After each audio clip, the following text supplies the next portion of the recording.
I'm on medication now. Do you have an so I offer got on your that. house? Oh, they got you something. Oh. What did they put? Oh, you crazy Something kids. called L-Purinol. My kidney stone. You could have just said Stacy's house. Nobody else would have known what you were talking We were about. talking about maybe just peruse that pile of things for safety. Yeah, that's a good idea. There's some interesting stuff in there. Like some very Started taking that, I've realistic never had stuff. any problems. Yours were black. Yeah. No, I never even saw Solder mine. for creative thinking. No, I mean, So are you going to move to it? Cass Lake, Minnesota Wayside Rest on the way to Bemidji to pick my kids up. What's yours? yeah, about paying. I didn't, at that part of it. Yeah, it has a You garage. could drive over there. Where's that? I mean, I was pretty drove. All right, let's call this meeting to order. It's time is 6:30. Yeah. We got everybody here, but No. we've got no Craig. So that is not everybody here. But hopefully he'll show up. He's probably just got stuck at the store or something. All right, so now is the time for the open forum. Go ahead and open up the open forum. If anybody has anything that they'd like to say directly to the council, now is the time to do that. So, anybody want to do that? Okay, now is the open forum. Does anybody have anything? You can tell us who you are. Identify yourself. For all our fans, though. Yeah, exactly. Well, more so for all her fans. My name is Julie Joines Carlson, and I saw that, well, first I heard a little bit of whispering in town, and then the rumbling started, and then the emails kind of started, and I saw that we're going to be talking about parking today. And I just wanted to talk a little bit about parking because it's not a new problem, and it's been around for as long as Grand Marais has been around. There was a study not too long ago. We probably even paid money for it. And when I say it's not too long ago, it may have been, well, it was at least 5 years ago, and it could have been 42 years ago. But to me, that just isn't that long ago, where we had a study, and what it came back to was that we have plenty of parking in Grand Marais. And so for the past 2 weeks, every day, at least once, sometimes twice, I have walked through town, which I don't normally do, or I have driven through town, and I have looked at the parking places and who is taking up the parking places. And I have to agree with the study that was done. And Mike, do you remember when the study was done? Okay, it might have been Russell Good. It might have been back in 2001. So, you know, like I said, I don't think it was very long ago, but it may have been 18, 20 years ago. And as I was walking through town, I noticed something that is disappointing, but it's not a surprise.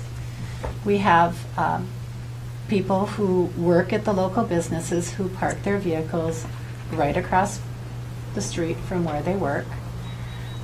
We have things that, there's an awful lot of parking that is unnecessary in Grand Marais that shouldn't happen. And so I do believe in calendar parking. I think it's great. I hope that it passes. I can't imagine being a plow truck driver in Grand Marais with this skinny little streets, and I can't imagine that there haven't been accidents with it. So I am all for that. But when I looked at the agenda, the thing that I want to say is that I don't believe that we have a shortage of parking. I think that what we have is businesses who do not train their employees properly. And I can tell you from my walks through town that the city employee parking here has never been full for the past 2 weeks. And I noticed, and I don't know everybody's vehicle, I did notice that there is staff that parks on the street, which would not be acceptable if I were the boss. We had that problem when I had a business in town, and it was only a problem with each staff member once. That was it. So I think that enforcement is really important, and I think that if the business coalition is going to have a voice in this, which I think that they should. I think that they also should be talking to the businesses who are taking up the parking spots. And that should include, and we can do a tour. I'd love to have a tour and show you all that I'm talking about. There's junk vehicles, or and maybe I shouldn't say junk, but they're not licensed vehicles that are in the city alleyway. And there's some other things that I would probably say shouldn't be or could be better to improve the parking. So, and one more thing. We have the 90-minute parking in Grand Marais, and we have the signs in Grand Marais, and we have extra signs in Grand Marais for the 90-minute parking. As a taxpayer, I know that those signs, those metal signs, are expensive, and I do not want to pay for all new signs that say 2-hour parking when we don't enforce the 90-minute parking. And if we're not going to enforce it, then I say don't do it at all and let all the employees park in front of their businesses, and pretty soon we won't have any visitors at all. That's it. Okay. I appreciate everything you just said, Julie. When you said there's things that could be better, you've seen things. Obviously, we don't want, if you don't want to share them all here, be specific. But could you write them down if there are specific things and share with us? Because I think that would be very helpful. That you've gone and done this and had the time, I think is wonderful, and I appreciate it. Well, and I I'd don't like want to to point know- out specific businesses because, you know, people do the best that they can, and I understand that. But it seems like there are parking spots that are taken up that shouldn't be.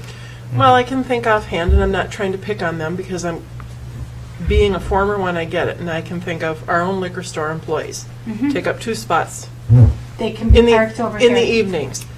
They could be parked behind the store, but I also understand out of a safety reason in the world that we live in, and they have to come and go out this door and then walk there basically in dark winter, and it's some evenings in the summer. I get safety security, but maybe that's upon us to try to figure out something to help that. Grand Marais is not a downtown of security cameras, so I can think of that. There may be reasons why people do the things that they do in some respects, but I think it would be interesting to hear some of the things that you've seen more as we discuss it, because to say there is enough parking, then I want to hear more about what you've seen, and so if you want to even write it down and share it with me or whatever, that I can share it with them, or we Sure. have a discussion. Sure. I would be appreciative of it. Thank you. Cool. Yeah, and you should stick around to see did you take a look at the I did. ordinance suggestions? Because some of those have. I did, and you know what? Have I those- had some a of heck of those a things in time there. with, I think that I'm pretty darn good with the whole zoning and ordinance book.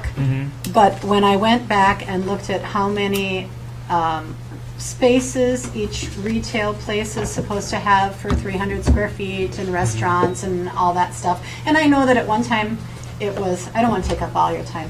I've been here for more than 5 minutes. I know that at one time it was enforced. I know this because I started at the age of 4 working at a retail business, and we owned a building across the street that we had blueprints for, and I shouldn't say, my grandparents had blueprints for.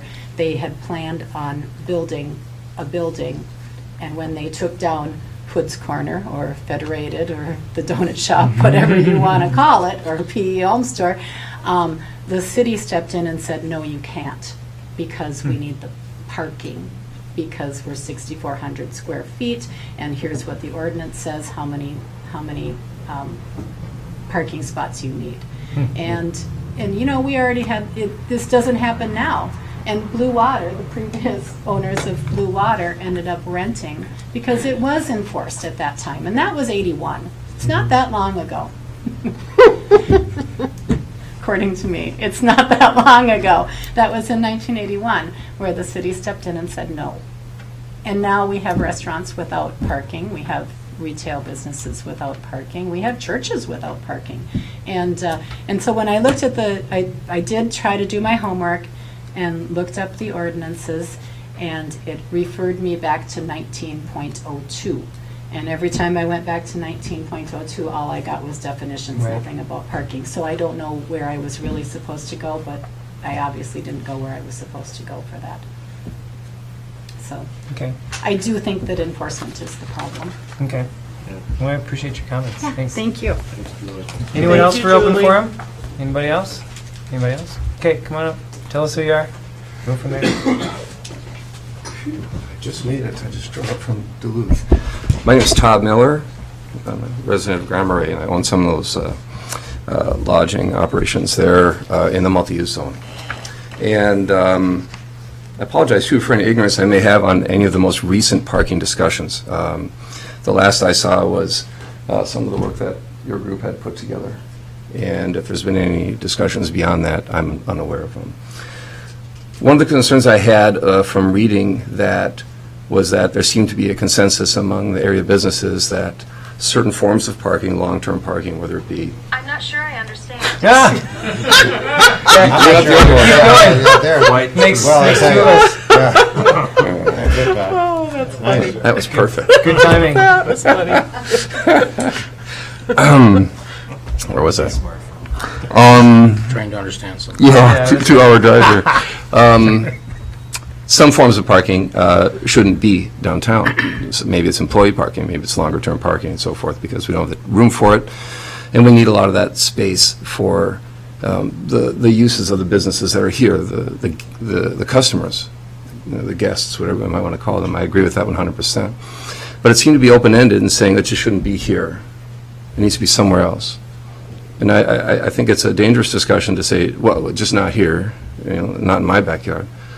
And I'm concerned that if it's not here, it's going to wind up in mine, which is the multi-use zone, which is the nearest zone. And we already have our own parking nightmares there that I've been battling ever since I moved there. And I'm not just talking the talk, I walk the walk. Anything I've created over there, I've created enough parking for. And also, we have an ongoing discussion about the creation of vacation rentals and the creation of lodgings. And lodging parking is rather long-term. People come for days at a time, and their cars probably don't move. And so these are the same kind of parking that we need to make sure we make allowances for. And currently, my understanding of the zoning, and I'm willing to be corrected here, but along the Highway 61 zone, there are no parking requirements for the creation of lodging. Park wherever you want.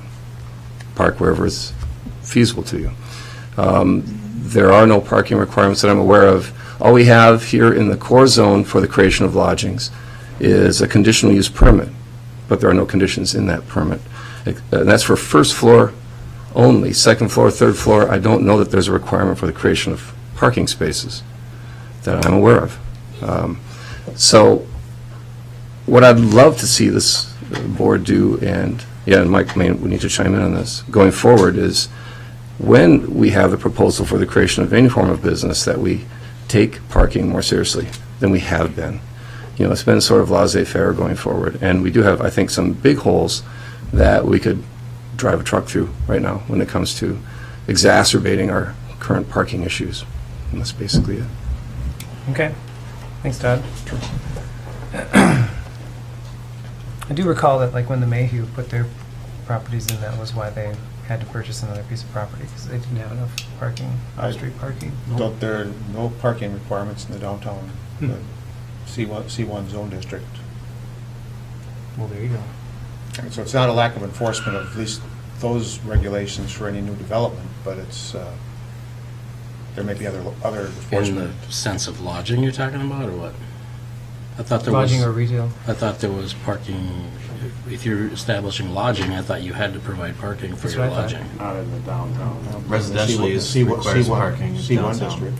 So downtown, you build a 100-unit hotel and not have to have a parking lot? Hotels is the only exception, so Okay. more than 10 units, and then you have... More than 10 units, right. Well, thanks for that little clarification. Good to know. And Anybody the else? hotels that do exist in the downtown district, with the exception, I think, of the Mayhew building, provide their own on-site parking. Yeah, it's in their best interest, but yeah, Yeah. but they don't really need to. Is that what you're saying?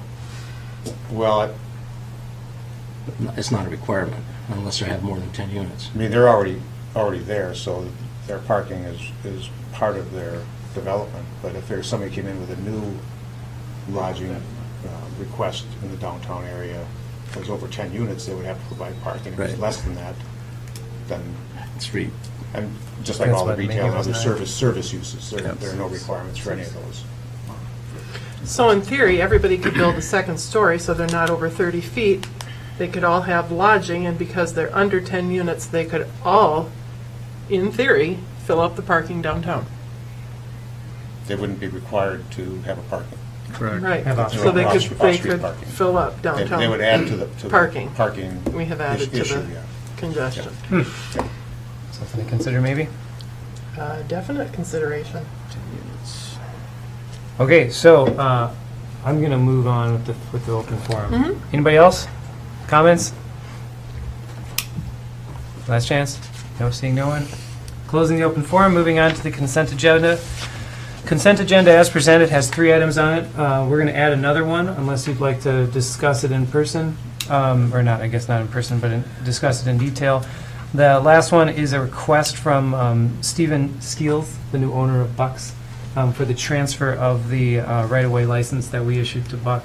We knew this was coming. This is one of the things that we double-checked on when we talked about the license in the first place, that in the case of sale, that license would be transferred to the next owner. So unless somebody would like to pull that to discuss it in more depth, I think that the consent agenda is a place for that.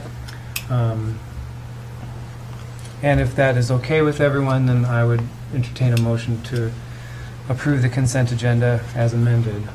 So move. Is there a second to that motion? Second.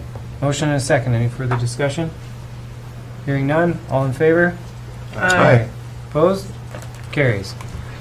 Great. So we're going to move on to the parking ordinance discussion. So at our previous meeting, we had started this conversation. We have a couple of items that we need to discuss.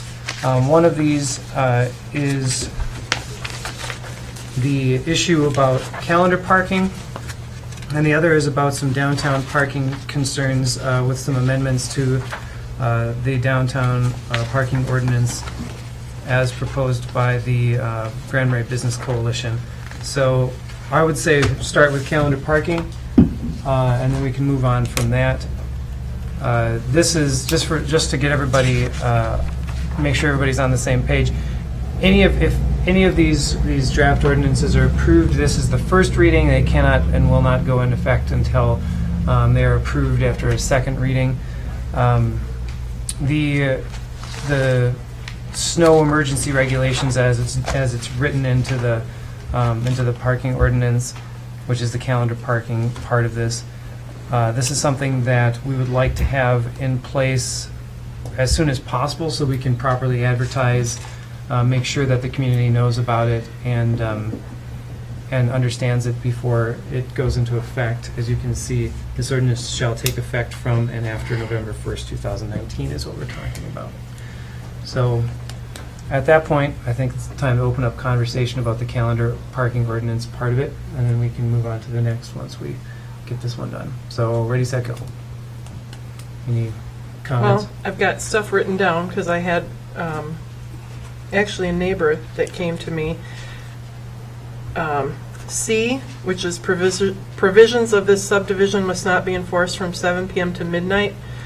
They had a good suggestion, and they just weren't really thrilled about the calendar parking that they had to move every day at like 7 p.m.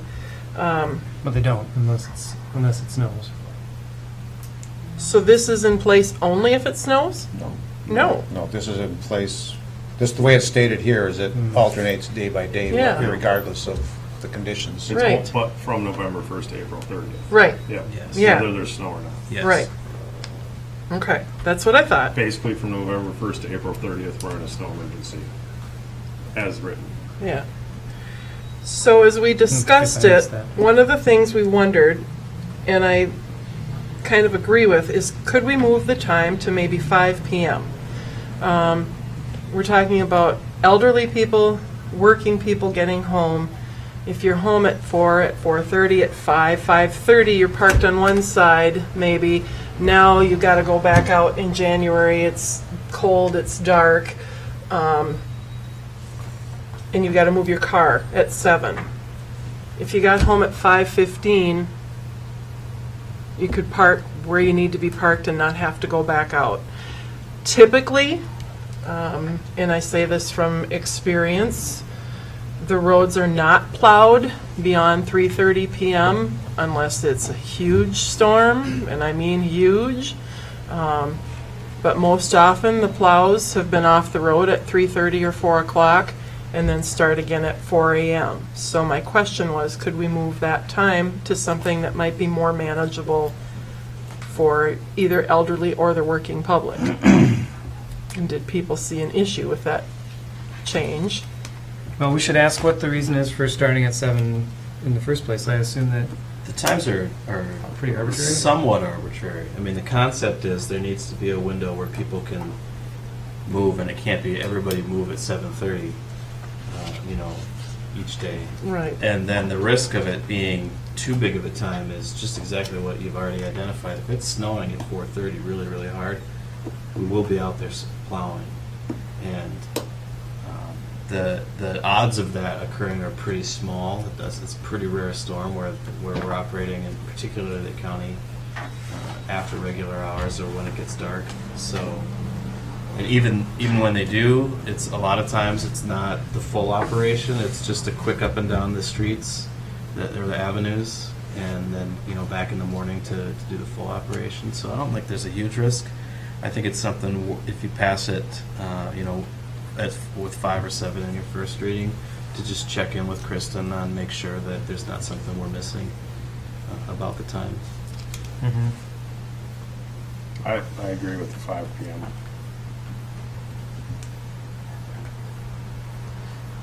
You got more stuff, Kelly? I did. I mean, yeah. Might as well go through And I know that it doesn't all get spelled out here, and Julie touched on it, but a couple things. The penalty is towing. It's not a ticket, according to this. They may have to pay, obviously, to get their vehicle out of being in compound, but do we know, have we talked with anybody who would do this, that we know that this is available to be done?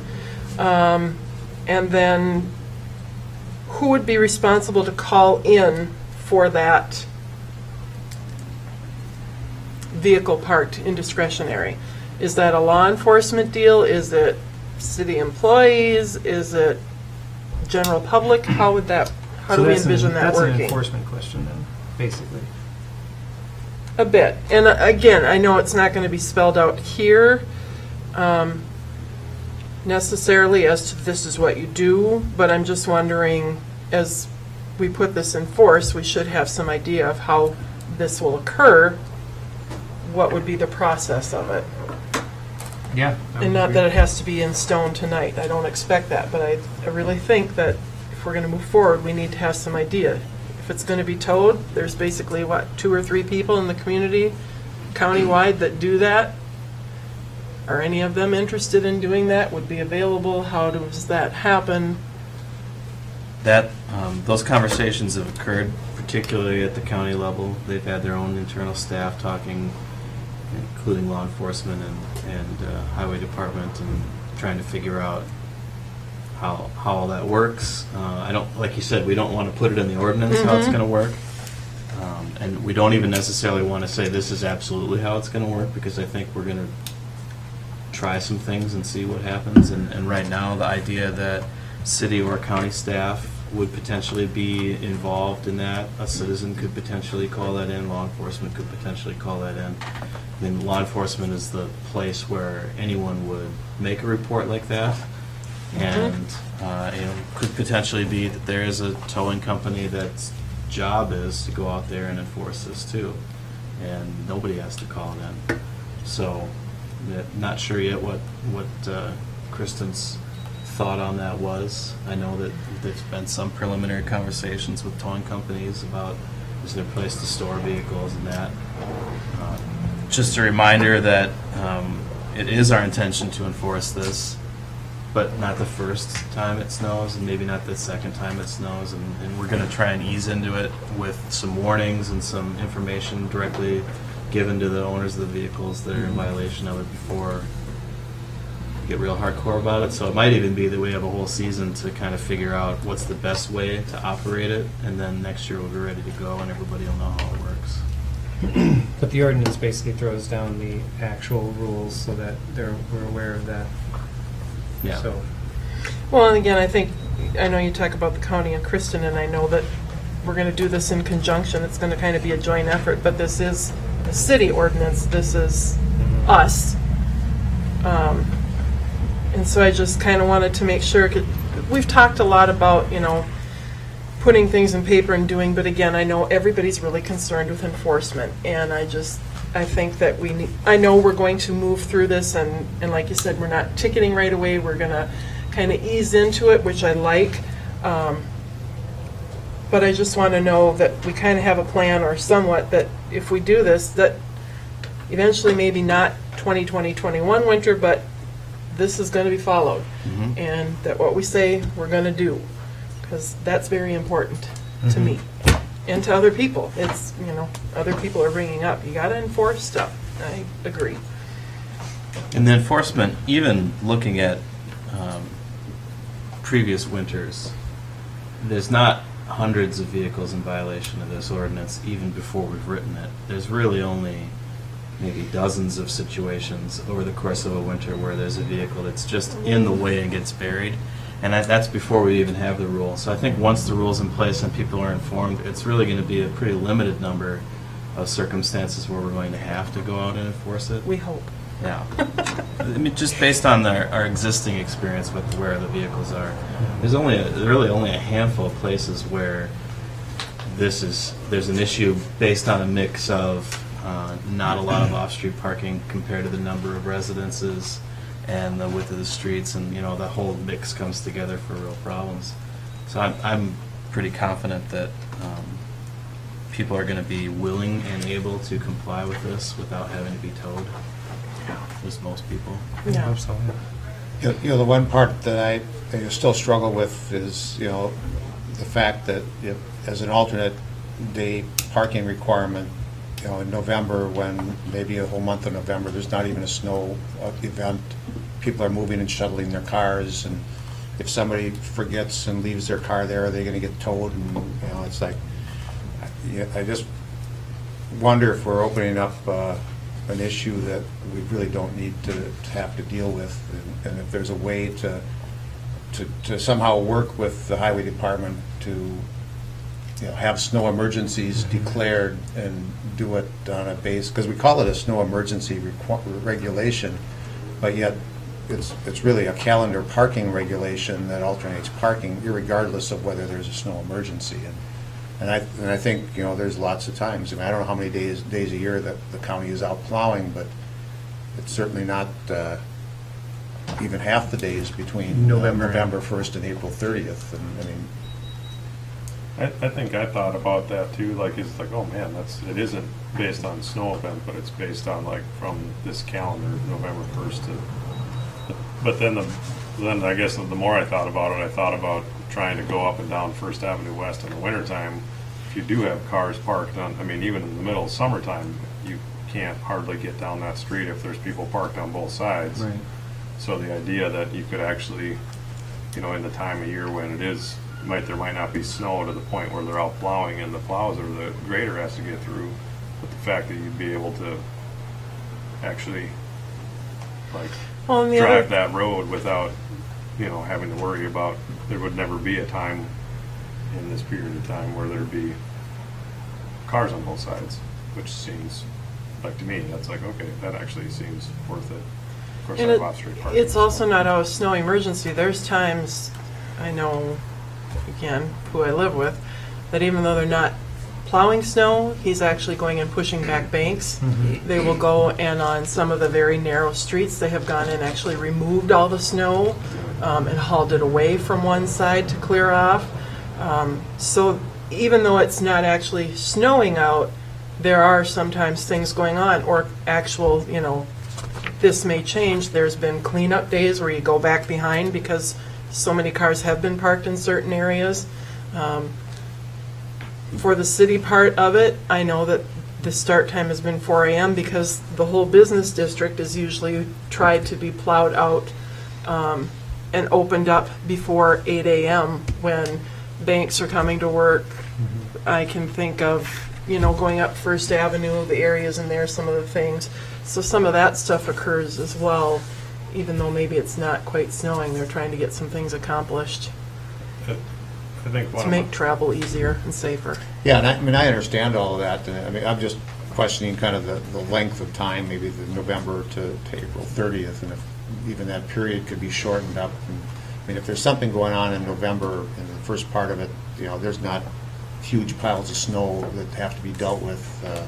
Even in April, it's starting to melt, and things are, the sun is starting to melt stuff away. 15 inches on April 29th. Well, but I year. think the idea that they're having to clean up these huge piles, that happens in February and March generally. Might happen earlier, but I'm just questioning how we're going to get compliance from people and cooperation when it's a sunny November day and it's 50 degrees out, and people are having to go through the efforts of moving their cars, and if somebody doesn't, and we tow their car, my guess is we're going to hear about it.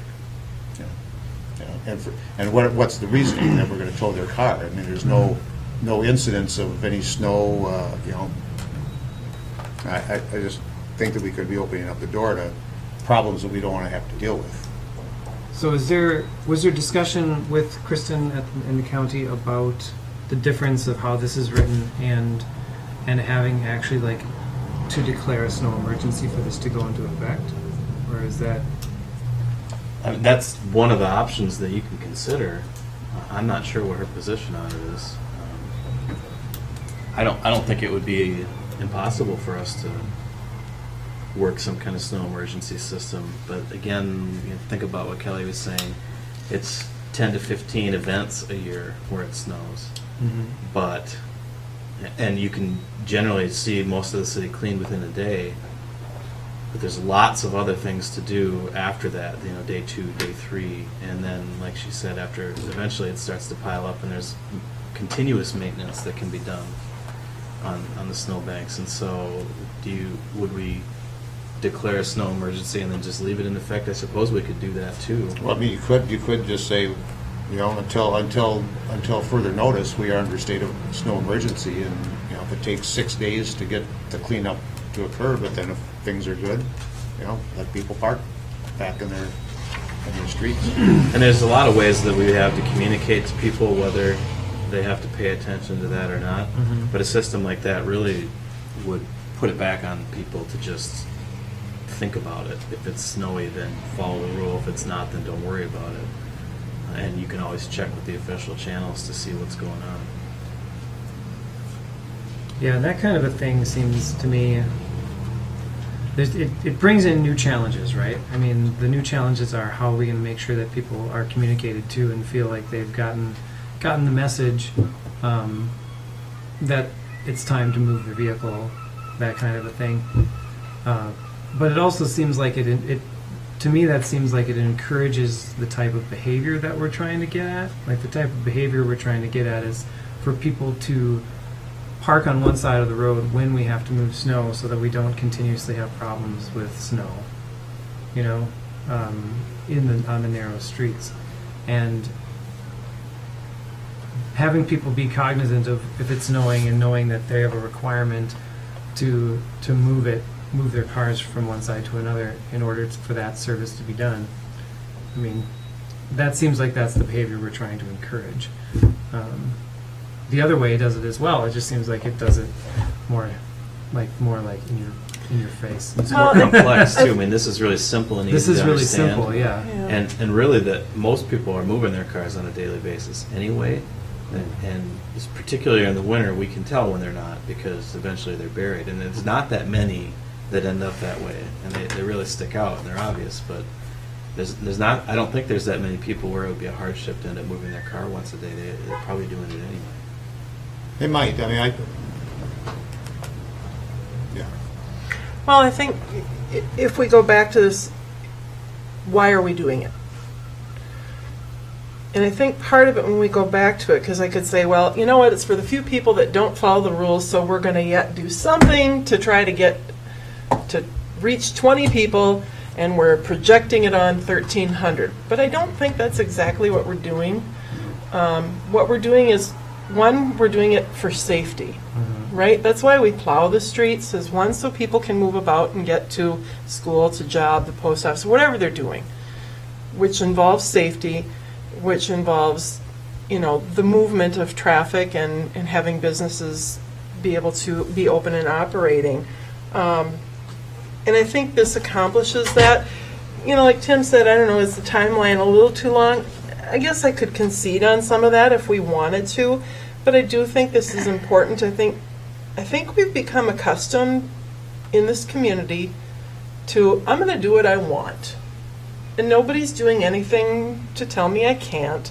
So I'm just going to do this until I get caught, right? I mean, we know the speed limit's 55, and how many of us do 60 or more? We know, the DOT's been here. I work in a job now that I know people are hauling more. Now we have a whole bunch of people that are caught and in trouble. So are they going to follow the rules for a while? Yep, because they just got tickets and they're not going to want to pay those tickets. We always want to push the envelope a little bit, but I think that we have to go back to what is the purpose of this, what are we trying to do, and then how do we best meet that? I don't know if November to April is the right answer, or if we, should condense it a little bit because we don't have as much snow in April or in November. Are we going to go out and ticket people on November 17th when it isn't snowing and have their car towed and the city street is clear? I don't know. I think for the average Joes, we're not looking to work with those people. Again, it's kind of looking to find the rule breakers a little bit. But I think it's a pretty simple thing, especially if we're, I'm not trying to put down what you're saying, but I think if we're talking like Mike is saying that this year is going to be this kind of learning year that happens. I mean, it's as simple as a quarter page photocopy on fluorescent paper underneath people's windshields as to get, trying, because I think that's my challenge with the snow emergency. I don't read the paper, so if all of a sudden of course the paper's a week late anyways, but for news, but if you didn't listen to WTIP, you didn't go on Facebook to look at the city's page, or you didn't go on the city's page, just whatever. Boreal or any of those other Yeah, places. then how would you know in the short of, hey, it's snowing, there's a snow emergency going? But again, if there hasn't been this kind of program of reminding, yeah, I'm sure that there will be times where I do think it's, I'd wonder about, it seems a little extreme to go right to towing, especially in non-snow events. I remember going to my dad's house. They have no on-street parking until April 15th. And I, hadn't lived there for 15 years, and I got there at 10 o'clock at night, and it was 75 degrees in April at maybe not quite that warm, but it was really warm at, the early part of April. And I woke up in the morning, and there was a ticket on my car because I parked on the street. And so I went to court, and the judge was like, that's the stupidest thing I've ever heard. But but it's the rule. I didn't have to pay the fine. But it is, if I had woke up and my car was gone, that would have been really, That changes that would have been different, right? Yeah. Even the privilege of having the time to go to the courthouse to get out of the ticket is something that, right? I recognize that, and not everybody has that, right? So I think, I don't know. I think a lot of this is, there's to me, huge glaring missing portion of this, and that's streets. Odd even, there's all houses, almost, I can't think of any house that is, there's a couple in the streets that face the streets, but most houses I don't know. Like, I don't know how that works. Like, your house, You is your talking house about where on the Second? address is on? Yeah. So a house that falls in the middle of an avenue, or the middle of a street running east-west, Yeah. I don't know, is north even and south is odd?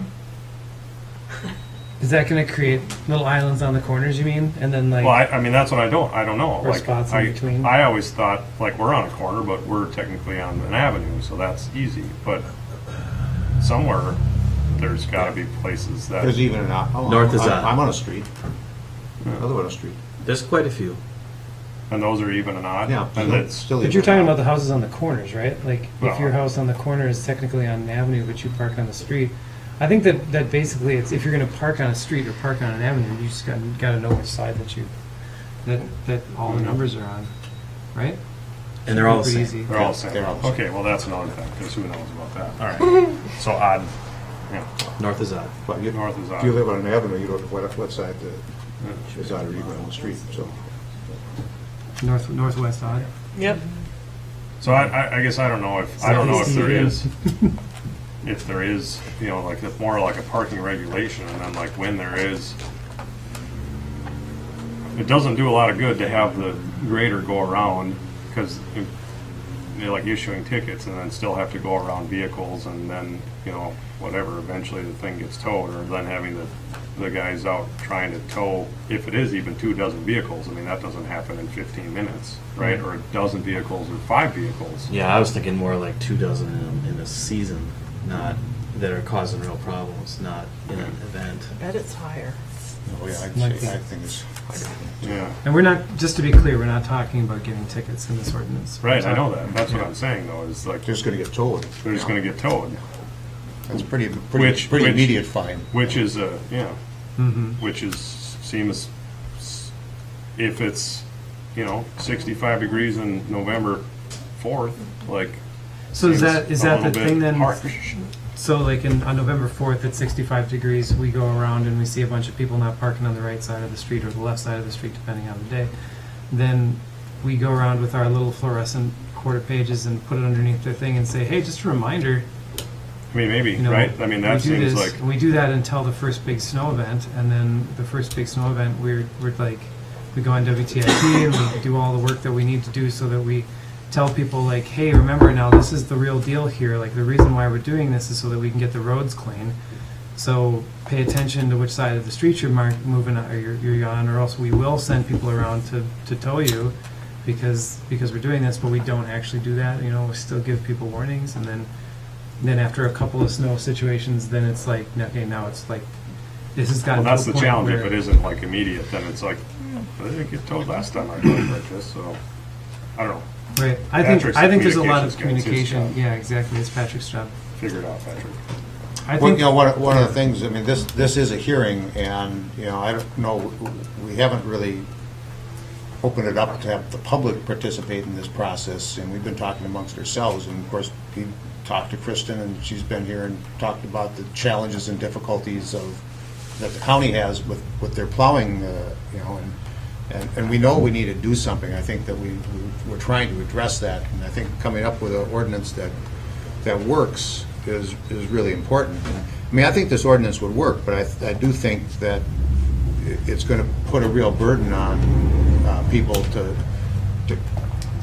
get into that mode of starting to switch back and forth, you know, beginning of November, and especially if it's nice weather in November, and how do we ease into this in a way that isn't going to really, you know, cause us more problems than we're trying to solve, so.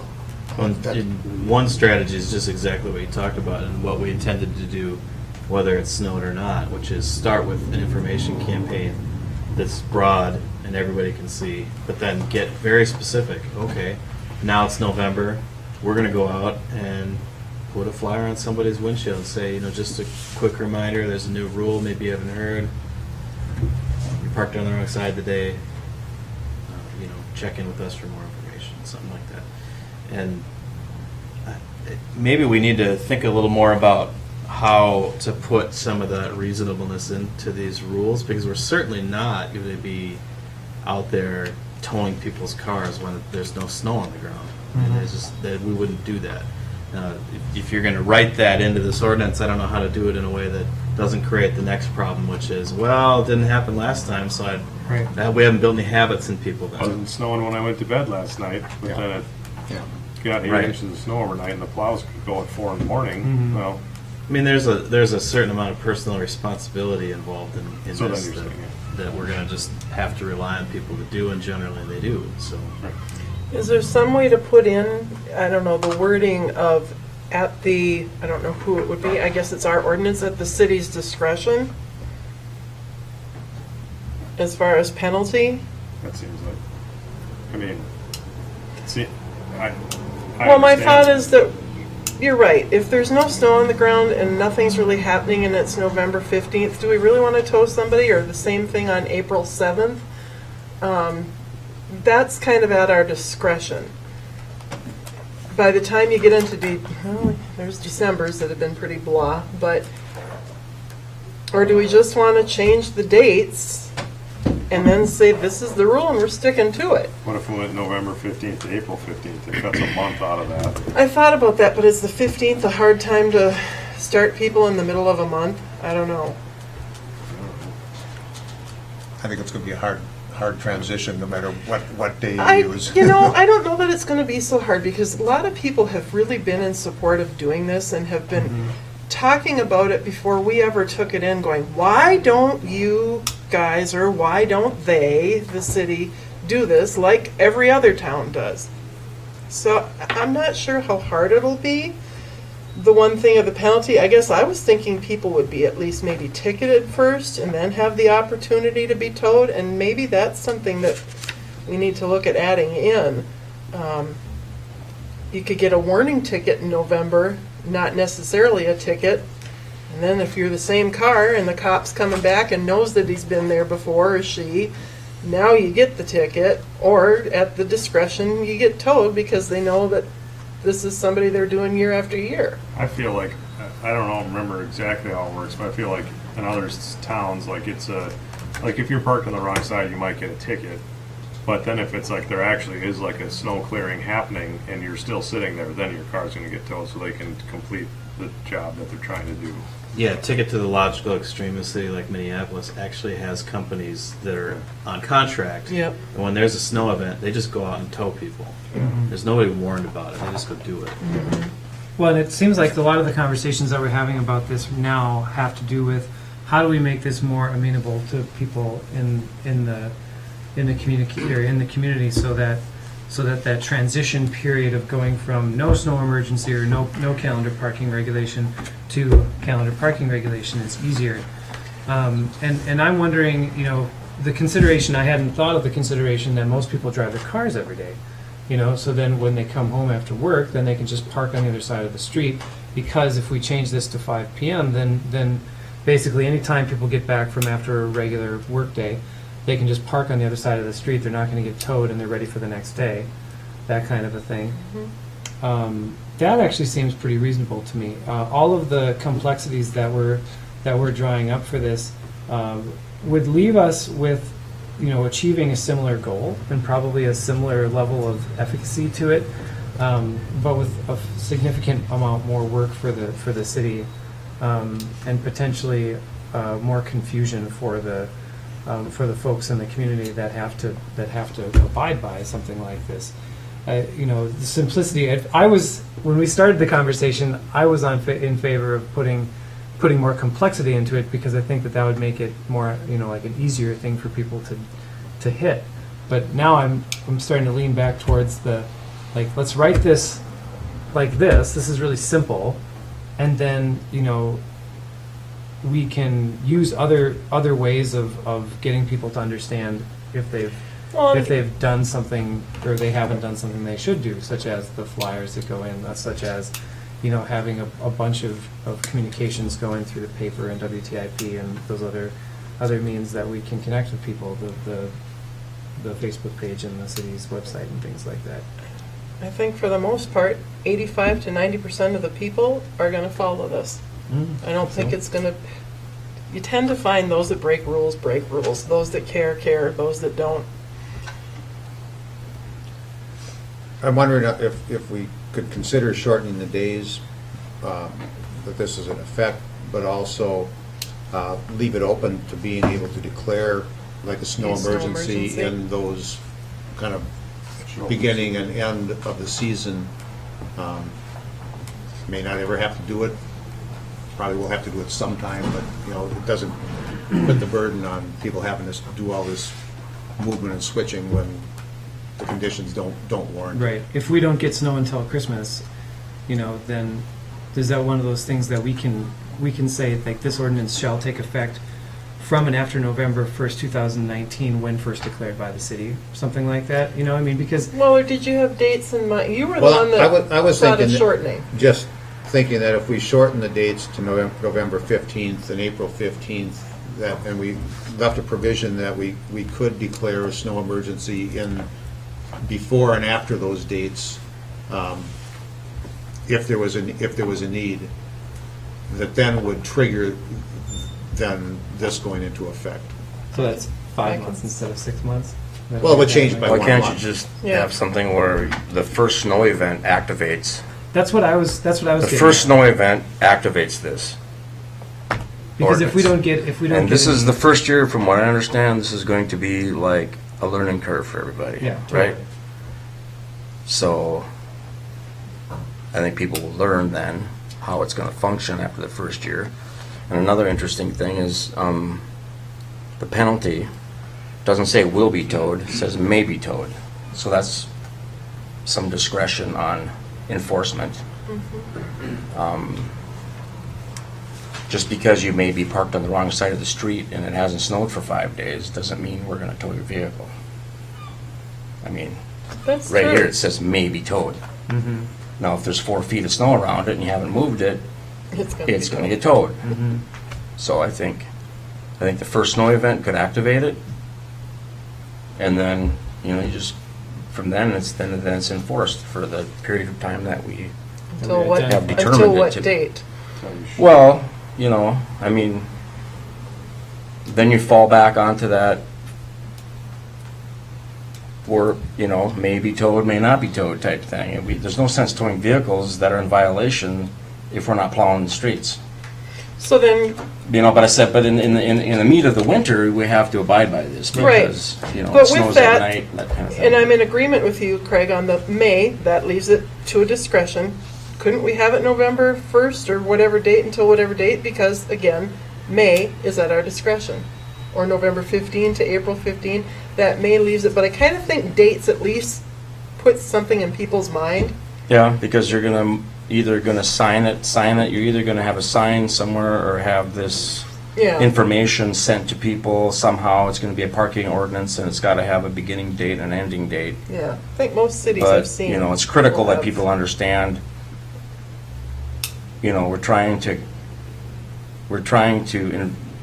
this is all about snow events and keeping our streets clean. And that's what they need to, follow the rules. And I think people are going to, obviously, if it's snowing 8 inches tonight, people are going to get their cars moved, because they know the plow's coming. Right. So I just think that. So I think the first year will be an important learning curve thing, and like I said, just reminding people, hey, you didn't move your car, you got to move it. Well, and simplicity is, I think, important, because people aren't going to want to try to, figure out or have some kind of, schedule of this and that, it's odd, or even left or right, north, south, whatever, it's you mark your calendar and know what side your cars are supposed to be parked on that day. My only concern is just that, that learning curve is, I think, going to be a challenge for some people. Well, I like the November 15 to April 15. I don't think that hurts, and I like the fact that we would add something about there being a provision if a snow emergency is declared Prior to or prior after those to dates, or then- after those then you do it dates, odd even. which would be announced on the city webpage, Right. WTIP, whatever that we could put in there. It would go into effect. If we do that in B, if in C we change it to 5 p.m. to midnight, so that people who are getting home from work, we're trying to, help them a little bit and our elderly population. Other than that, I like the fact that you pointed out, they may be towed. It goes back to discretion. And whether or not it's snowing on November 15th, especially this year, we're going to have some time, hopefully, to start working through some of this. And if we have glitches, then we come back next year and figure this out after the year. Who knows, man? Maybe could be like November 2nd. We end up with a foot and a half or 2 feet of snow, and then it's like game on all winter. Is anybody here that for could the totally work. Halloween storm? Oh yeah. Yeah, that happened. Oh, So yeah. I mean, Well, like I said, we had 13 inches, 15 inches on April 29th this year. I mean, it's totally possible. Yeah. I mean, but we can't really speculate. It's not our job to speculate. We have to figure out what the wording should be so that people in the community understand what the rules are, Yep. so that they can adjust their behavior, accordingly, and B, that it accomplishes the goal that we seek to accomplish. I mean, the discretion thing, I like discretion because I think that makes a lot of sense. When we're writing policy, I think that's kind of it's a bit of a red flag for me to say oh, this is up to a person, whether or not somebody's car is going to get towed or not, like that. well, but again, we're trying to be reasonable and work with them, and especially for this year. I mean, am I going to go ticket Tim when I see that something has happened and he's left his vehicle there and that's not normally the practice or behavior of this person? Again, I think if somebody gets towed, it's because they need to be towed. It's not because it's November 15th and it's 50 degrees and it's nice outside and we don't have anything better to do today. It's going to be because they have to be, and that's what the may be. And if somebody wants to come and argue it before us or law enforcement or whoever it may be, then they have that opportunity as well. And if we've made a mistake, then we've made a mistake. So when we have a statement like it may be towed, and maybe Chris, you could help on this, is that if we don't tow and don't tow and don't tow, and all of a sudden we have a situation where we believe it's necessary to have vehicles towed, is there any argument that individual has about the city towing at that point if they haven't complied with the ordinance and haven't been towed in other instances? Are you following that question, Chris? Uh-oh. We don't Are have we Chris? disconnected? I'm here. I'm just trying to catch up with the. He's watching the live stream. Oh, I see. We got a little video delay for all you. Just a little in case video things delay, get a and little crazy. it's hard to hear some of the discussion tonight when I'm on the phone. Can you just repeat the question quickly? The question is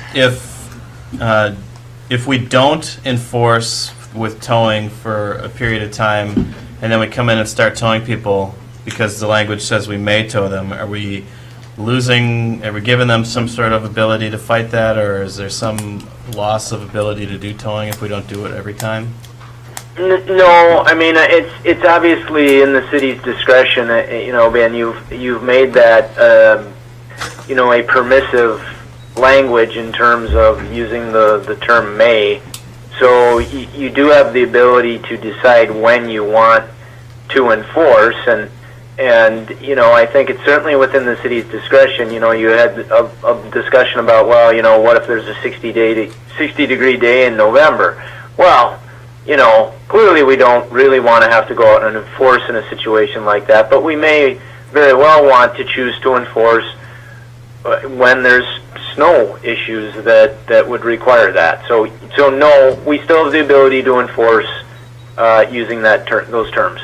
I think it makes a lot of sense to just have to make sure that we're very vocal about this the first season or two, because it, if we don't have snow on the ground, then we can tell people, or just on the daily have WTIP say today is November 3rd, so today you have to park on the odd numbered days or odd numbered sides of the street. See, it's funny how that works, huh? And then that could be, that could be a big part of our campaign for that. I think there's lots of ways we could get the word out. Yeah, and I think we need to go beyond just that there's snow on the street, because as Kelly had mentioned, during the middle of the winter, when they start to move banks back and clear out fire hydrants and things like that, that it may just be that there's too much snow in the streets to, and that people need to comply. Well, I think once Or once we or get the county to- can't do their work. And that's the reason we're looking at this ordinance, is to help the county provide better snow removal and safer streets. And if we can't accomplish that, then the purpose of this ordinance, seems kind of moot. Well, and that's part of the reason why, how Craig said it before, that it seems to me like it would be a simpler way of doing it, of saying like, this could start as early as November 1st, or whenever the city declares it's an action. Like, and then when Well, it's, I didn't know what when the it's- date was. then But I you can think just that- start That's- doing it November that's- 1st. Yeah, exactly. I mean, You like, know. I get what you're saying. I know that. So I that figured dates are, a declaration is something that has, communication in it, but, and that could create a problem. Print it on their utility bill or something like Chris, that. do most cities have dates? I think they do. I remember seeing things on signs. They do. Lag. They usually do. Let 'em- Is waiting for- Kelly, I didn't quite hear that. Do most cities have what? Do most cities have dates within their ordinances? That's pretty normal, isn't it? Standard? Yeah, that's pretty typical. Yep. Okay, thank you. And, we have dates Yeah, in our ordinance. yeah.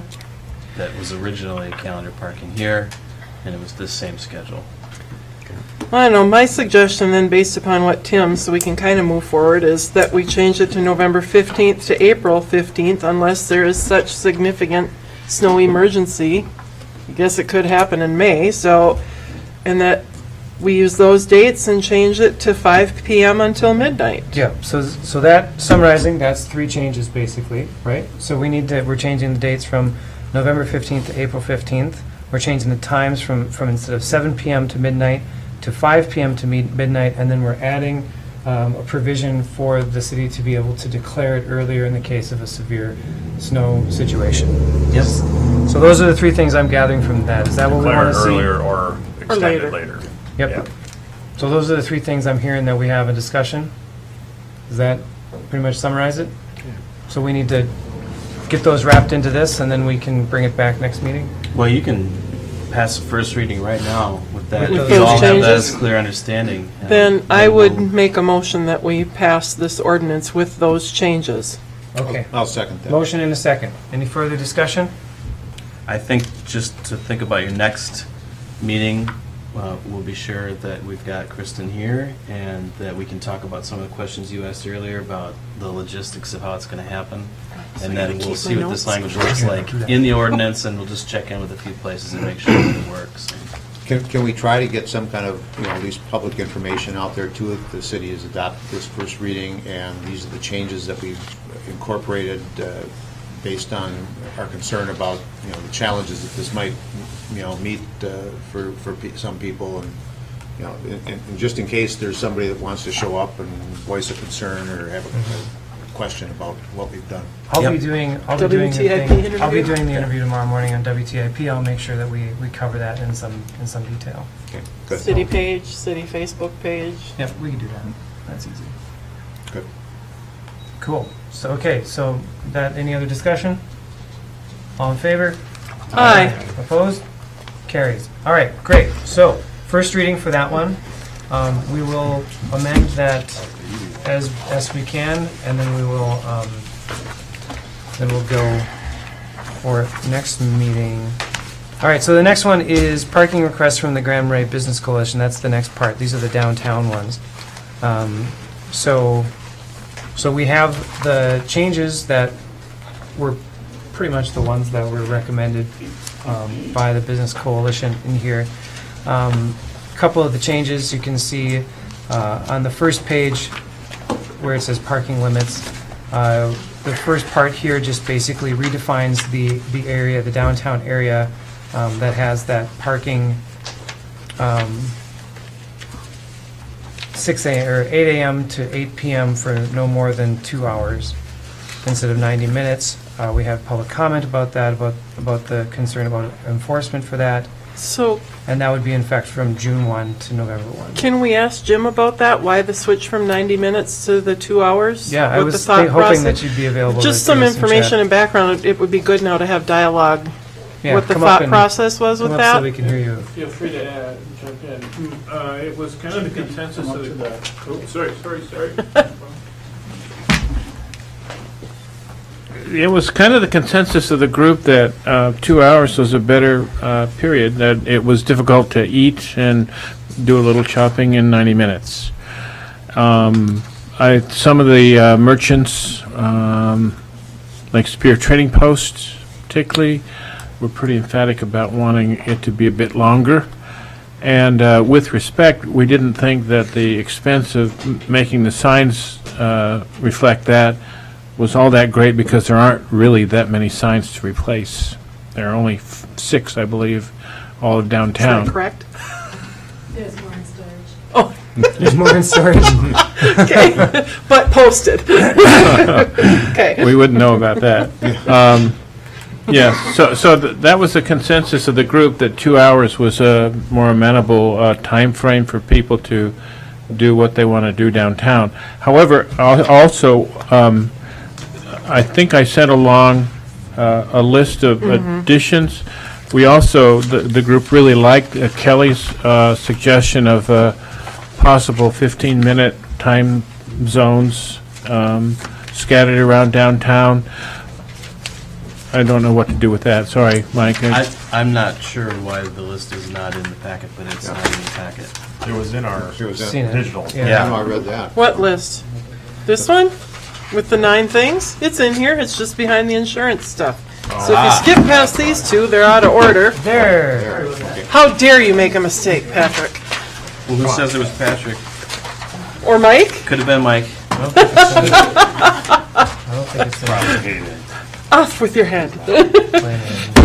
Actually, it isn't. It actually isn't. I'm not quite clear how you deal with these in the middle of, if this is a hearing, and these aren't part of the,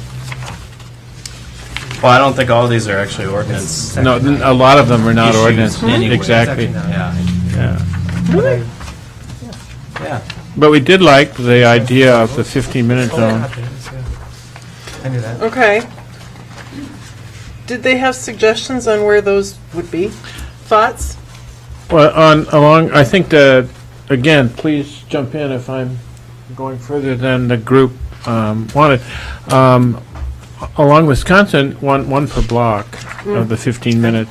And the idea was that, that this would help really with the issue of handicap parking. The group also wasn't that keen on adding more permanent handicap parking spots, because they're empty a lot of the time.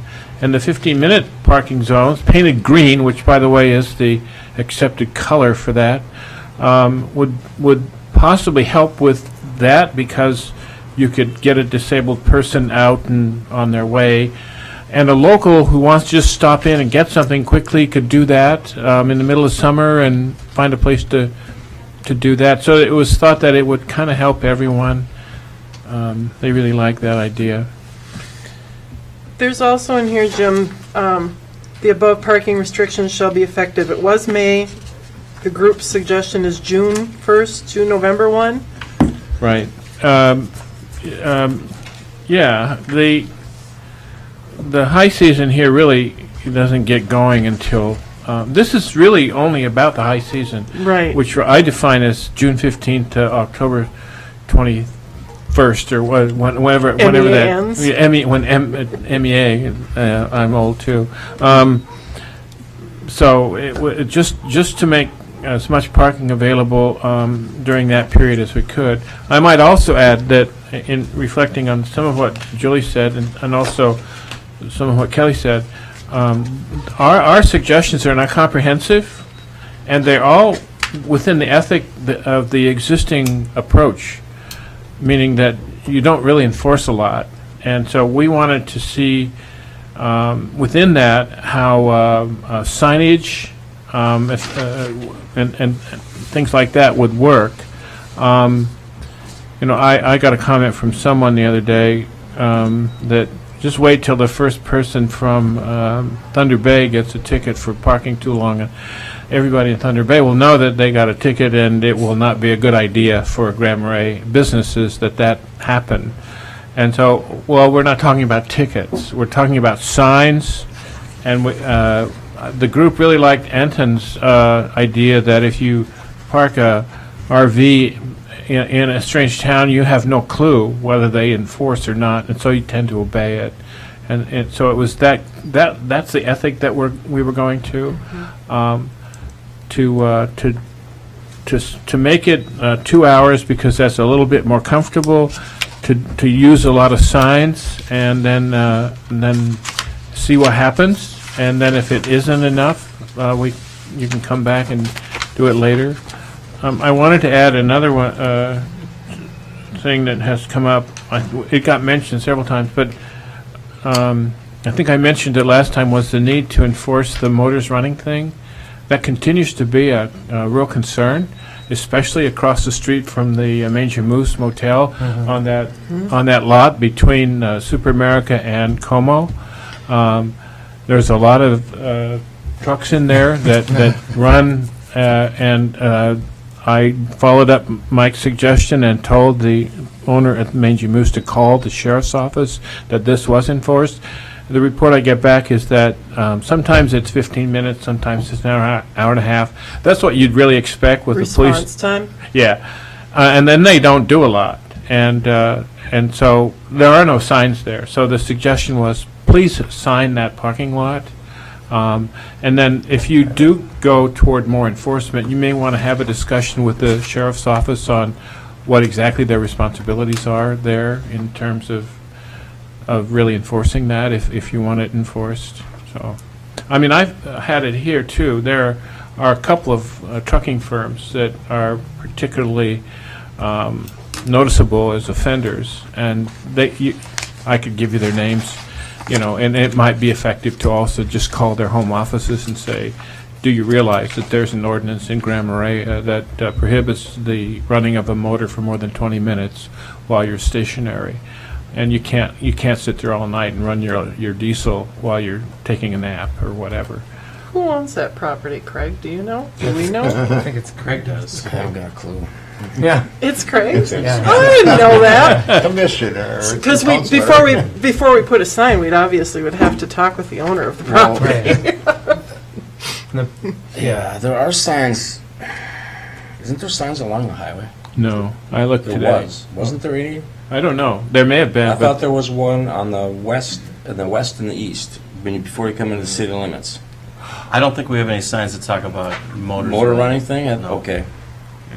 Once upon a time, And maybe it also used to be. occurs right Well, here. I don't have a problem putting a sign up over there on the median Yeah. but I think I'm not the only parking lot. Right. You got one right here, you got a big red truck that parks right there every other night with its That's motor true. running all night long. So, I mean, there's other areas in the community where this is happening.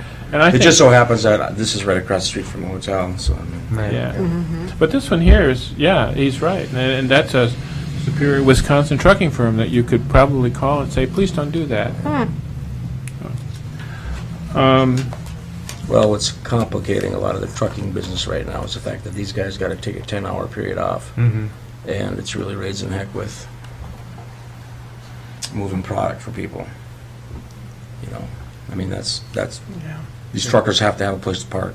Yeah. I mean, they don't have to, but it'd be nice to accommodate somewhere within our town, whether it's city limits or outside city limits or something. Why do they have to run the diesels all the time? Well, otherwise they Well, don't have any I think services my inside lot is probably more of a problem in the winter time when people That's are when they taking have a 10 or 8-hour break or 10-hour break and they leave their motor running in the winter time. I've had trucks parked in there this summer, but I don't hear their motors running in the summer. I don't know when that's happened. Sometimes they run their motors because that's how they generate the electricity to run the stuff that's Yeah, actually or if they got inside their there. AC running or Yeah, whatever, their I'm not AC sure. in there and all their electricity and TVs. Yeah, that is true. Some of those things are rigged out.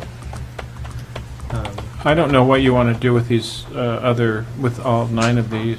Go through them? Well, or- those nine suggestions are things my take on those suggestions is that most of those are things that are not ordinance really material. Those are things that are more so practice and procedure material. So, you know, for instance, putting the signs out in the street that say state law, stop for pedestrians and crosswalk, those are really effective. Right? They are I very agree with effective. that. Yeah. And that's something that, like, that's a best practice. We can just do that. They're also a bit of a, I know they're effective, I'm not disagreeing. They're also a little bit of a free pass. I work with the big trucks, and I've had it happen to me in my own. These guys have talked about coming through, they're even following the laws of the speed limit, but I have people that look at that and grab the flag with their small children, and they will march out into the traffic and let the kid wave the flag and just go. I can stop easier. Those rigs, Yeah. especially loaded, can't Sure. stop. Yeah. And I don't know with when the change of Highway 61 exactly with bump outs and we aren't going to have any more sets of lights or what we do. It's a state law. I'm in agreement with it. It's a wonderful thing. But it's frustrating when people think it's a free pass to not be aware of what's occurring around them.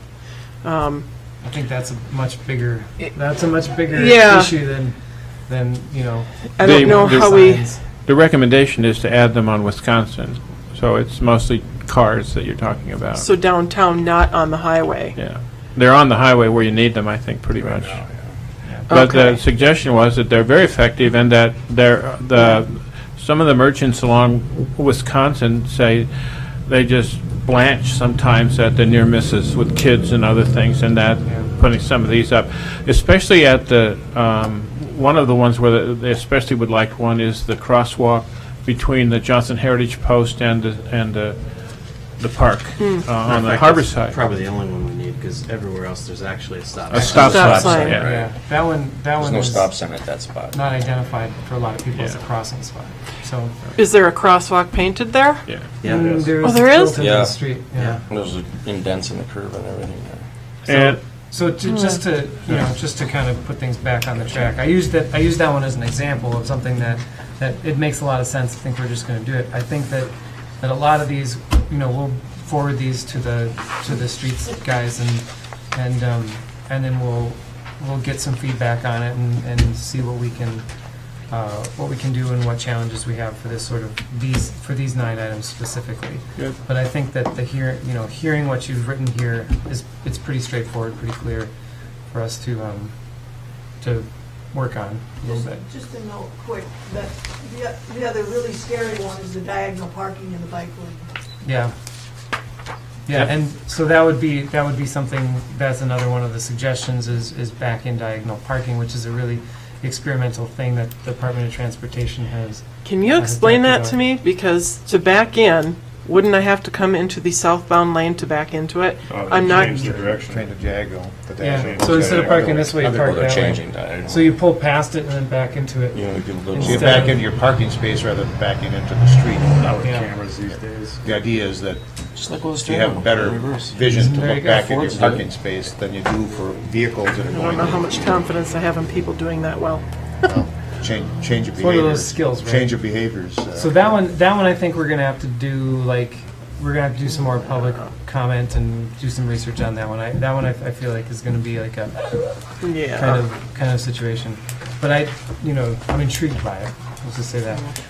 We can maybe test it out over by Dairy Queen there, where they have angled parking on just a short street that doesn't have a huge People amount think of they're traffic. driving on a one-way if the parking is the wrong way. That's It's true. That's true. It seems kind of... All right, so let's take a look at these suggestions that are made here. So basically, the ordinance suggestions that are being made in this next section are RV signage and parking, and the seasonal time limit to 2 hours. That's pretty much it. Those are and the redefinition of the where's the zone? downtown, of what the actual zone is. that's Yeah, up included. to Fifth Avenue. So those are the things that we're talking about for this one specifically. Yeah, can we go back to that ordinance amendment, the language? And I have some questions about that, those alleyways above Highway 61. is that obvious? No. I mean, I don't think it really is, because some might be alleys that are not really alleys, or there might not even be alleys in some of those situations. No, on First Avenue West, there is a platted alley there, but it looks like an entrance to a private parking lot. Yeah. On Third Avenue West, there is not No alleys? an alley, I don't and think on there Fifth was. Avenue West, there is an alley that you can see. I also don't like the Alley on one side, but not the other side, though. on which one? On Fifth Avenue West, there's alley on the east side, but not on right. the west side. Yeah. Right. Just like the talking of blocks, like that means nothing. Like I feel like I'm pretty familiar with the, like, different areas of town, but like what's block 46, what's block 31? Like can we just put what the street names are?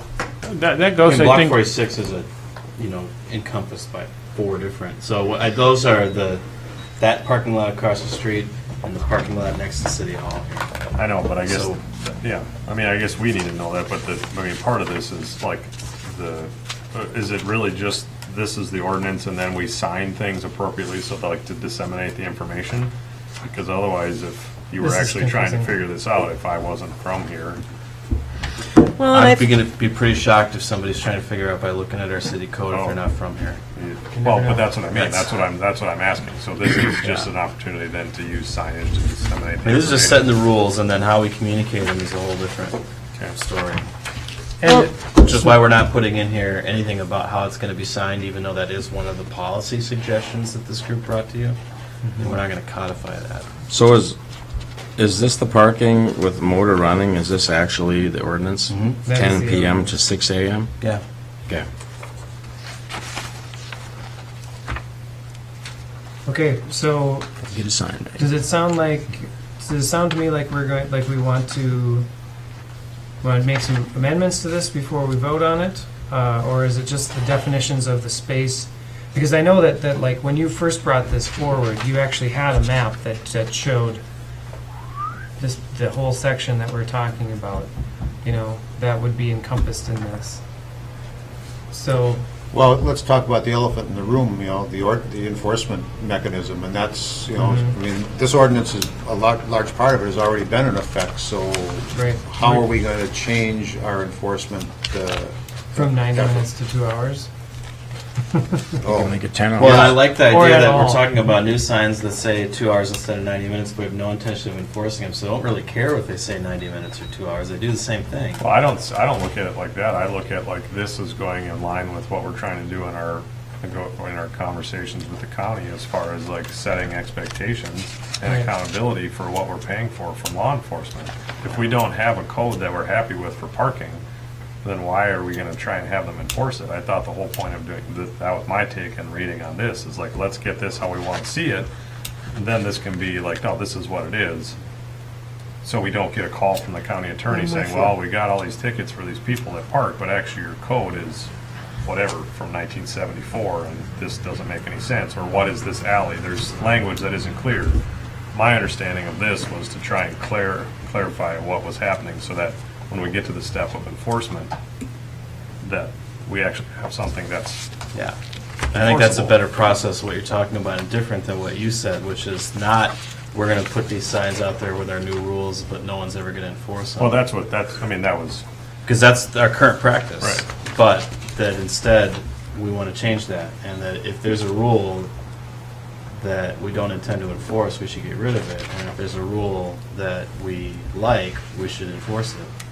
And if this is something set up the way people want it, then people should know it is our intention to figure out how to enforce it. And then the question is, how are we going to go about doing that? Or is it the thought that we're going to approach the county to have the sheriff go out and ticket? Right now, our agreement with the county is for the sheriff to enforce local ordinances just like this. So yes, that is our intent. And I think, But it hasn't happened. no, and I don't think we should just expect you're going to pass this and magically they're going to start ticketing people. There needs to be some conversation about it, and then we've started that conversation. So that just place that in the context of the talking to the county about how that contract is written and how it operates. And this is something that if you pass, I would hope that you want to see them enforce. Here's a funny question. So, has anybody talked to the Straubs about how their Be Considerate 2-hour parking sign that they put up on their own in front of their business work? Because wouldn't that be something if we just put signs downtown that said suggested parking limit 2 hours, be considerate? I don't know what you're talking about. They have put up a sign that says a 2-hour parking limit, be mindful when parking. And so it's a nice message. Along the highway. Right along the Right in front of their restaurant. The legality of which is questionable, but Well, No, not questionable. So anyway, Your neighbor up the street on the highway too has put out orange cones that restrict people from parking. in front of his In place, front of his Mhm. business too. There's lots of questionable practices. I just wonder, like, is that effective? Is that effective to just get on people like that and say, hey, just be considerate here and I don't only think park for 2 hours? we can operate off the fact that we want to just tell people to be considerate. I would agree. I just wanted to bring it up as kind of a devil's advocate kind of side Well, of things. it's what we hope for everybody, that we're all kind to one another, but that's not how it works. Well, and So I think that's- that goes a little further with local folks that, understand the community, but if you're coming up as a visitor and you want to park your vehicle, I mean, it's like, well, where else am I going to park? There's a parking spot. I should only park here for 20 minutes and make sure I come back and Yeah. leave this for somebody else. I think we're going to have a hard time convincing yeah. visitors to So I guess be then shuttling their cars all around. That's good. That was a good devil's advocate moment. So now, so the conversation that we're having though is this the way that we want this to be? Like what Anton is saying, like if we want to clear this up so that it's something that's enforceable. What do we think about the 90 minutes for the 2 hours, like that kind of a thing? What do we think about the definition of the downtown area? What do we think about RV parking? That sort of thing. Well, I'll have to say, the downtown business folks have been talking about this for quite a while, and, I don't know how many business owners have participated in that discussion, but I know that there has been a discussion, an ongoing discussion. If they think that 2 hours is a reasonable time, they're the ones most affected by this 2-hour rule. I would certainly accept their suggestion that 2 hours seems appropriate. I couldn't tell you whether 90 minutes or 2 hours is one better than the other, but when I hear the downtown business folks saying that this Yeah. seems reasonable, and Yep, that was my question. yeah, Yeah, tell me why. You're the people that know. yeah. Yep. I have one thing, and based upon the Downtown Business Coalition's suggestion, especially about employee parking, because the city has 2 lots, I know they talked about basically the lot across the street, but what about if we closed this city parking lot to the south of where we're sitting now to be only employee parking for the downtown business district? We have spots marked off for our own city employees right now. With the number of employees we have, it's relative to going east to going west. Most people should be able to park there and be to their business within 5 minutes. There's quite a few employees that park already there, do. right? I would suspect most of the people parked on that side of the lot are downtown business employees. But what if we actually posted that is downtown employee business district parking only? To try and draw more people to that lot. Well, and then to notify them, and business owners need to go back to their staff members and make them responsible to know that that's where they need to park. Could that be striped any differently? It seems like such a huge parking lot. It is. It's terribly inefficient, and there's no way to make more spaces safe into that. And when we talk about the later conversation tonight, maybe it's a better time to deal with that question. There was a time when there were parking spaces in the middle, which didn't seem to work very well, and Yeah, I believe it. inhibits the truck traffic that uses that to come in and out. Thursday noon, Yeah. it's full of trucks. So do we know what happened to, from the existing, whatever, ordinance? Do we know what happened to D? They're just omitted because they're not being changed. What do you? Yeah. Oh, so these are only ones that had any adjustment, the only Yeah. ones we're seeing? I believe so. Oh, yeah, we should review almost the whole thing, right? I'd like to see the whole thing. If we're going to revise and It's on give the something that, city's website. give I something, looked at that when I was trying to figure out where to park. it would, Because that's how you That do was, it. that was my comment about comprehensive. We just looked at the piece of it that we thought needed to be adjusted, but there's a lot of it that's, well, I noted here, it was in the same area, so we got the post office corner. well, that's, I'm wondering Yeah, what there are a lot of language, stuff like if these that. are 1970s, we probably should go back and look at the ordinance and rewrite it to be what we want to be able to hand off to law enforcement, right? Not just little bits and pieces. And when we started this, we had no sense that you would be moving in the direction of real enforcement. So that's good news. Well, maybe it's worth this one not getting a first reading tonight. Do some Going more back to work on the coalition and having the conversation in the new light of, no, we want to enforce these. And then we'll put the rest of it in front of you just so you can see if there's anything else you want to have considered. Would you like us to look at the rest of it as well, or? May as well. Okay. I think that'd be fine. One of the things that I think, bears a little more conversation is, Kelly's, suggestion that there might be some 15-minute spots, and I really don't know where they might be, but, that seems to be intriguing, that there could be some short-term spots where people could, if they just had errands, know that they're going to turn over, that. And the other thought is, we have a number of handicap spots in the downtown area. I don't know if we have enough, or if we have too many, or if they're in the right location, but if we're talking about a parking regulation or ordinance, it might make sense at the same time to start, along with considering these 15-minute spots too, to just do an assessment of that and try to figure out if we have the right mix of handicap spots. And I don't know what that is, but, maybe business owners, maybe others might be able to provide some input as to that. Where are they all at, Julie?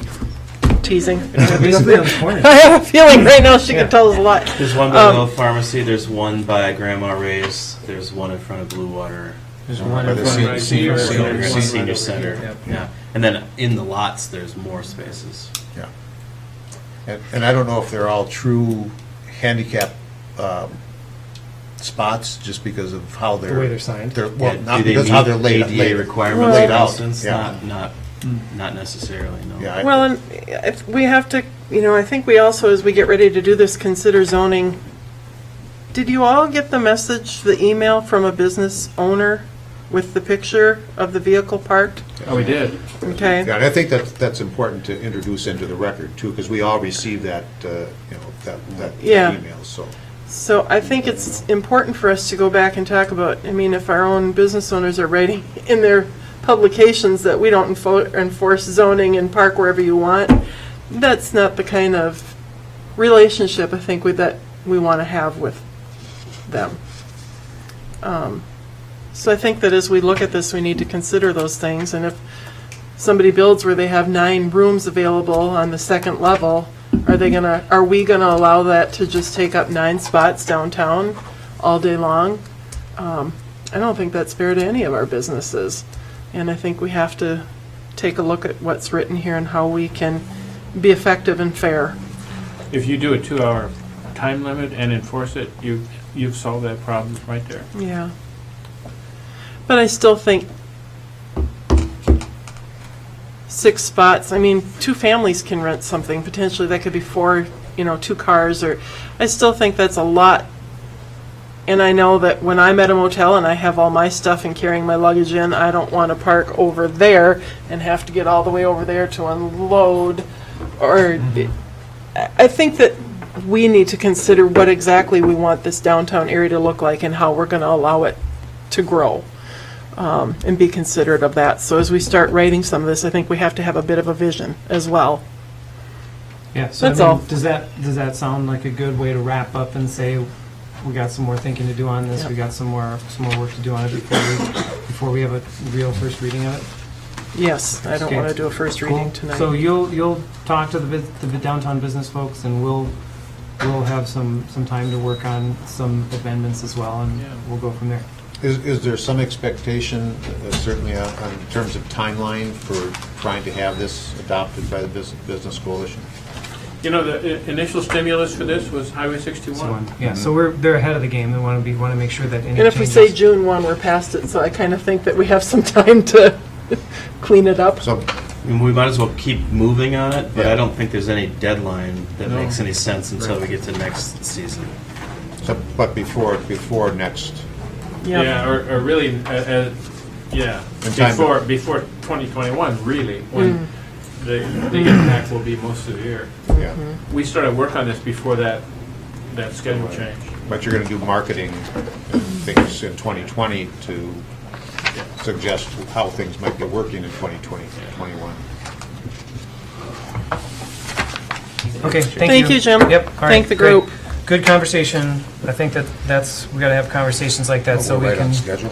Yeah, aren't we Yeah, though? let's not think about this. This is what's happening.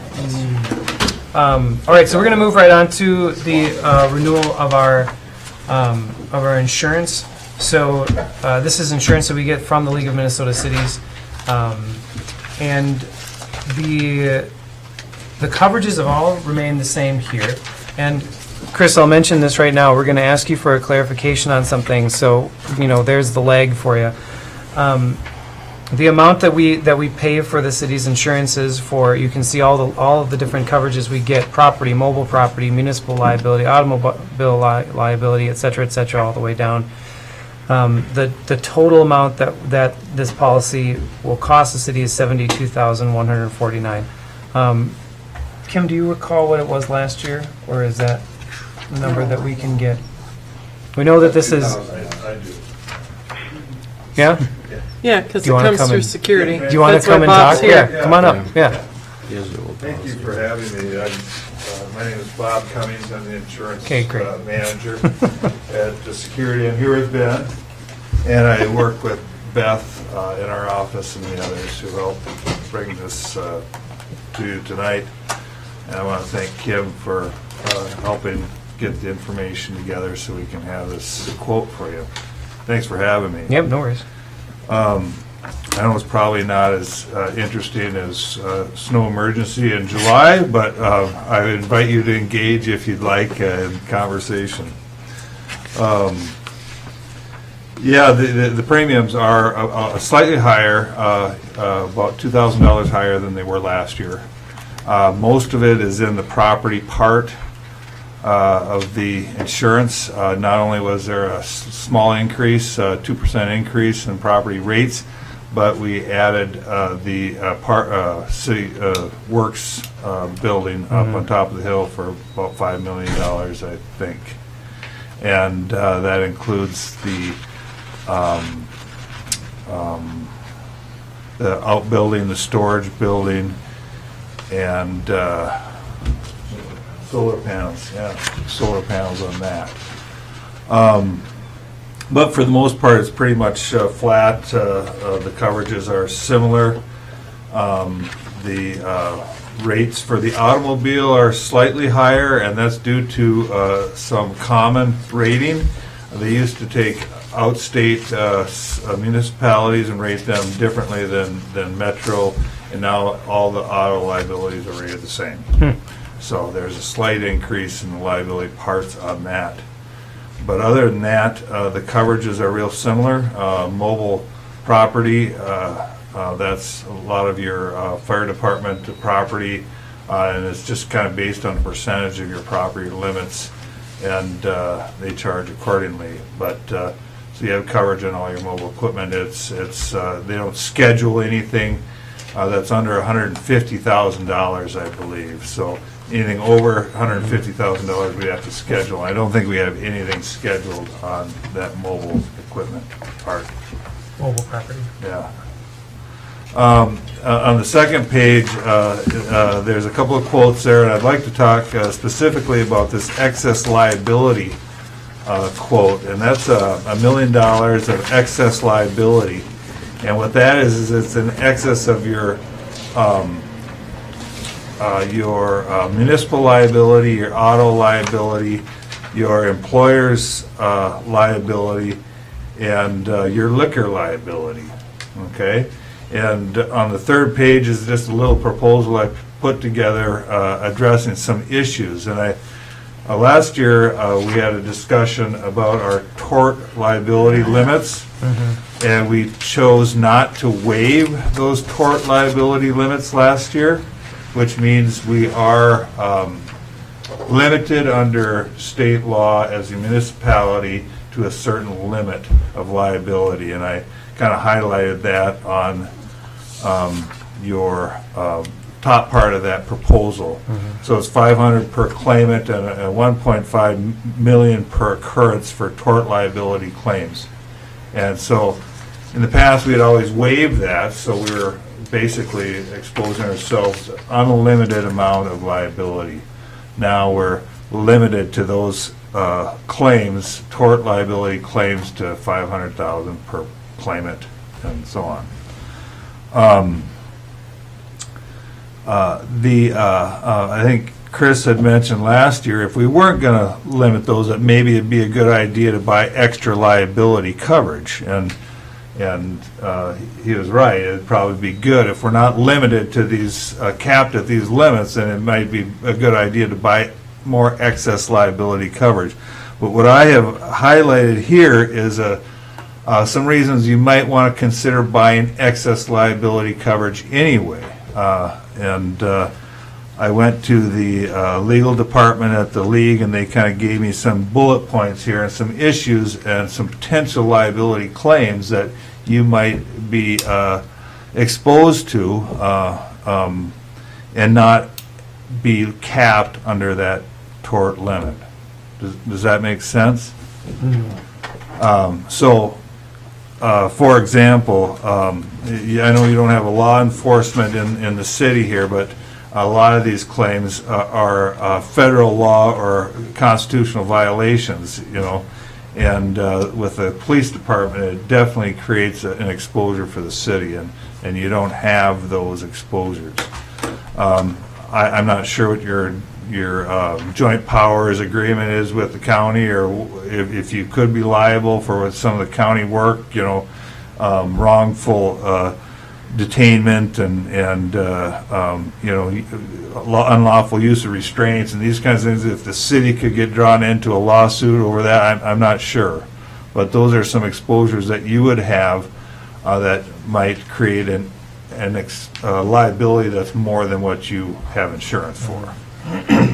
The other one is a lot of employment practices and civil liberty claims, like wrongful termination, discrimination, sexual harassment, and these kinds of employment practice claims that aren't going to be capped under that tort liability limit. And then down at the bottom here, we got some contractual agreements, and liquor liability claims are ones that also are not.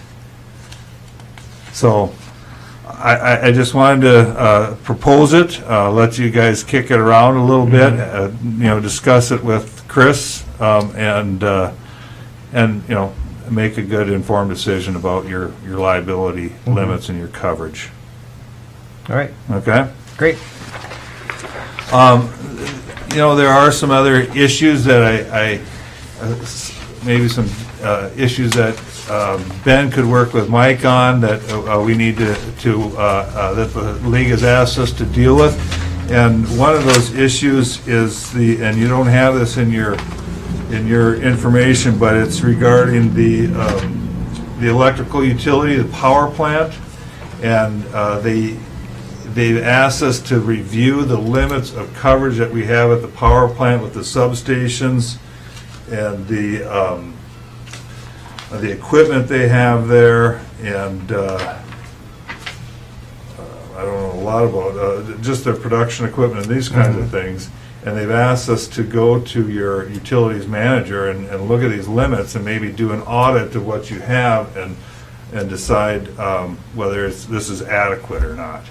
They kind of generalize when they do these assessments, because they'll come through periodically and assess the values, you know, of your property and determine replacement values on your buildings, but they have a hard time with the power plant equipment and what they have there. So, and Ben is willing to work with your utilities manager. I'm not sure who that is, but yeah. I mean, But maybe try to, take a look at this and is this an adequate limit or not? So they're asking for your help to make sure we got proper coverage on your power plant.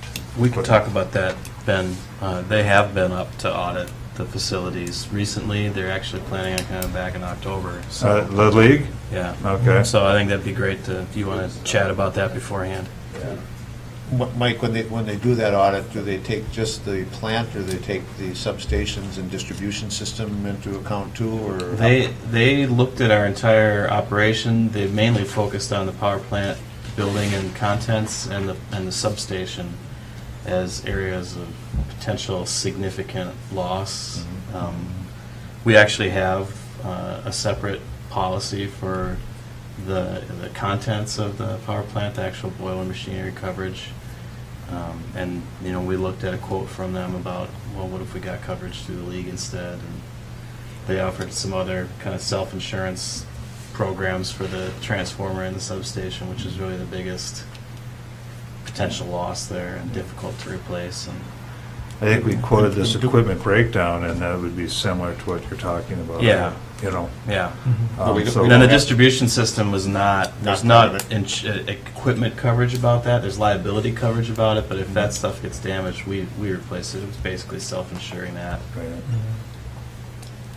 Yeah, you And guys. then if there's significant damage to it, it's probably related to some sort of storm or emergency event, and then potential for funding. you could hopefully get some help. Yeah, it's going to be an electrical storm or something like that, or Yeah. wind or something that's going to cause a major outage that you're going to get some help with,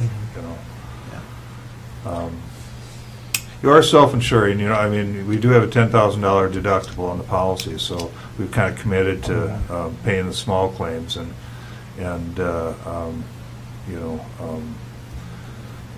one thing I would like you to do also is go through that vehicle list again and look at the valuation, because we do have a $10,000 deductible on the commercial auto policy as well. So if you got a 20-year-old truck that may not be worth $10,000, you may want to take it off for physical damage, and it's not a big deal, but it's $100. Take a little bit off here and there. But We may have overall. a few. Yeah, we did that We may have a few vehicles before that do too. that. So. Well, we did. We took some vehicles off last year. We did Yeah. update it, but I noticed there's still a few more on there that are kind of old, and maybe they're big trucks, and maybe they're fire trucks that are in really good shape. So they can retain their value to a certain extent. But So I guess for me, the big question about the policy here for the council is, do the coverages that we have, does everybody understand the coverages? Are these the coverages that we feel are important for the city to have? And then what is the council's perspective on additional liability insurance? Keeping in mind that we do have the state law caps of 500,000 and 1.5 million for liability already in place. So that's those would be the big questions, and perhaps if nobody from the council has something pressing to say, then we could ask Chris what his perspective is on excess liability in our particular situation, and then we can go forward with it. So, anybody have anything here that they want to ask about? No, I'd be interested to hear Chris's perspective, actually. Okay, Chris, you're on. Okay. Okay. So, you haven't chosen to waive your the caps under the Minnesota Tort Claims Act, and I don't think there's a reason for you to waive those caps. So the question ultimately comes down to, are there certain types of claims that are not covered claims under your LMCIT policies? Yes, there can be claims the more typical claim would be like a breach of contract claim, where you might see excess liability. I don't know that I am the best source of information on, what would be a recommended course related to excess liability. I mean, I think that's probably a question to pose directly to the LMCIT. The LMCIT, of course, is there to try to, give guidance to cities about, what do they recommend cities do related to liability coverages. So I don't know if they would, and I don't know what other cities do either. I don't know how common it is for other cities to purchase excess liability insurance. So that might be a question that you would want to pose to I guess the head of the LMCIT. I forget who that is. If it's Dan Greenswag or Mark Rozo, I forget who's in charge over there now. But that may be a question to pose directly to them. I mean, I think that yes, there is potential for excess liability. I mean, we had a breach of contract claim, it was a few years ago, related to the pool, and that was a situation where I think the league said that wasn't a covered claim, right, Mike? And that's why we were involved? Maybe, yeah. That was kind of a complicated situation, so. Yeah, I mean, I don't remember. It was quite some time ago, but so I don't know. I don't have a lot of good information for you on that. It's probably worth exploring further, and I think maybe the best source of information would be the LMCIT itself. Okay, great. So if you're going to do that, the optional coverage quotes are things that you can go ahead and take a little time to think about. But the real this coverage. stuff has effective date is tomorrow, so we That's- really need you to take action on this today. That's what my next question was going Well- to be. Is the optional stuff that we could add on later once we've It got more it is, information? we can add that Yeah. on later. We do have a binder on this, okay? So I just want to let you know that. The coverage is bound, so there is a binder. We have not, every year we have to choose whether we're going to waive or not waive the tort caps. So that is a form that I could get to Mike, and that would be a decision that you'd want to make again. Yep. Yeah,